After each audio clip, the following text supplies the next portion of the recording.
Hello, it's Sunday, July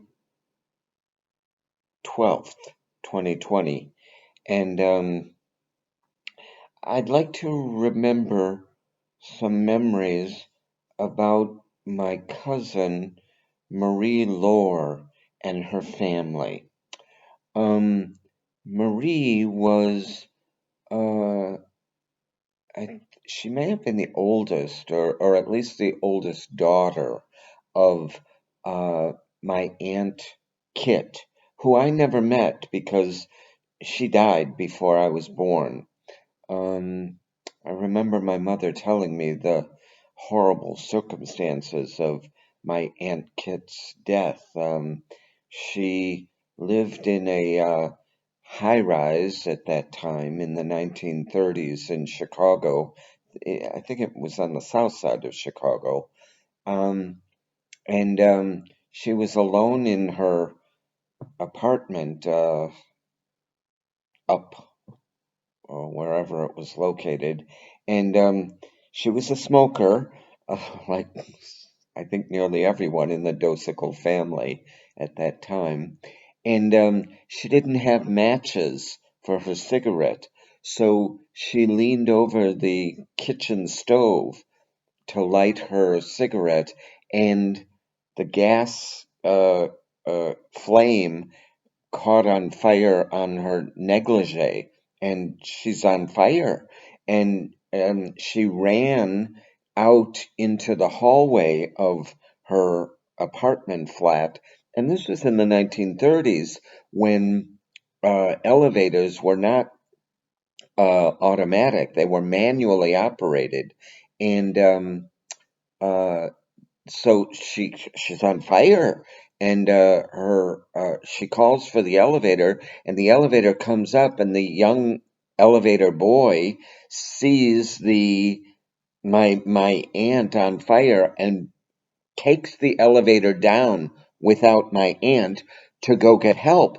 Well, by the time he and they returned, she was uh, gone. She expired, So yeah, that was the story that I always heard of my Aunt Kit and her daughter. Well, she had two daughters, um, Marie and Veronica, uh, who I think was known as Aunt Doe, um, and I think she's still living in Florida with a whole bunch of kids. Um, Anyway, I have very fond memories of my Aunt Marie.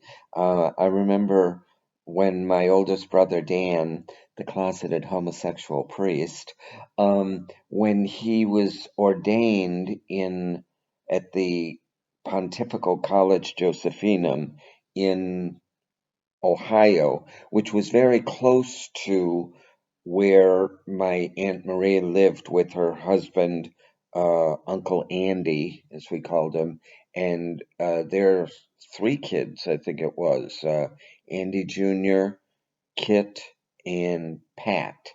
Um, Anyway, I remember this joke that my Aunt Marie made. She was making some sort of pun on the word Beretta, which was also the name of the feathered hat that Monsignors wore in the Catholic Church, but it was also the name of an Italian handgun.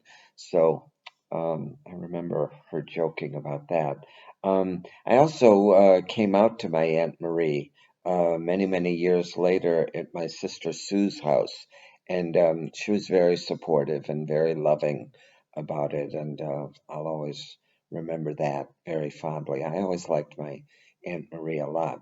Well, anyway, I've got a couple of stories about each of the kids. Andy Jr., as he was called, he lived in Dallas at the same time I did in the mid 1970s, I think it was. Um, I think he was selling medical equipment at the time, and his very glamorous wife, oh, what was her name? Dawn Loehr.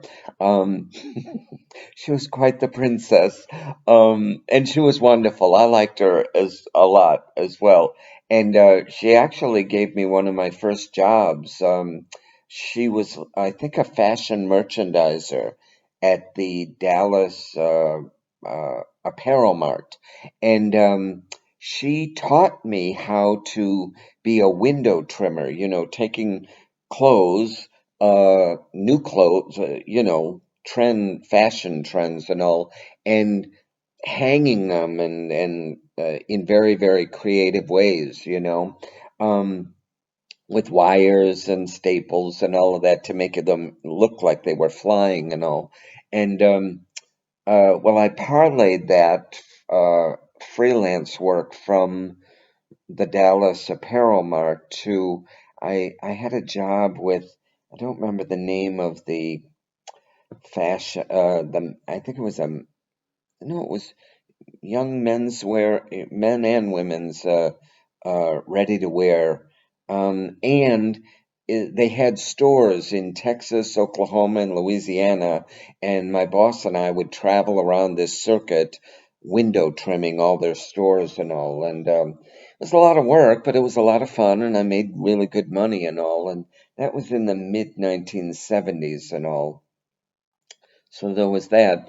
And then I remember a time when uh, my brother Dan, the closeted homosexual priest, and we traveled to visit um, Kit, uh, Andy Jr. and Pat's sister.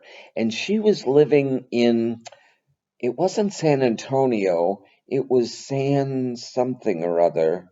It was a small town. Um, anyway, my brother Dan and I were visiting her, and she apparently earlier in the day before we arrived, she had met some Mormon missionaries and invited them to her house. When Dan and I arrived, these young, attractive Mormon missionaries were, um, they had all these uh, Mormon tracts and all about the angel Moroni, and I don't know, and I'm not sure I don't think we got a peek at their cheesecloth underwear at that time, but I learned about that later on. And then I do have a memory of my cousin Pat in the early 1970s, maybe late 1960s. I don't remember exactly when the Beatles album came out, and with the White Album, and she had a copy of it, and oh, I remember, the songs on it. I think it was Let It Be and Hey Jude, and I think it was on the Apple label, and um that was so cool, the Beatles and all. So I have very fond memories of all of the Loehrs and all. So there's that. Be fabulous.